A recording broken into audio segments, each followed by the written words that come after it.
Hello. Hello. Ito yung ading ko, guys. Hindi na. Hey! So, ngayon, guys. Sinudan niyo yung aso. So, yan yung aso namin, di ba? So, aso. May lahi siya, guys. Yan.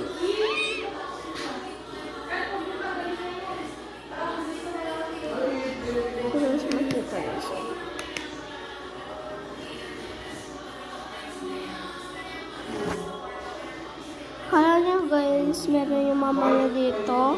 Kasi di namin alam kung ano ba, kung sino yung mama niya sa aso namin. And nakita ko lang siya sa garahe namin. So bye guys, see you for part 2. Cute na. Little boys.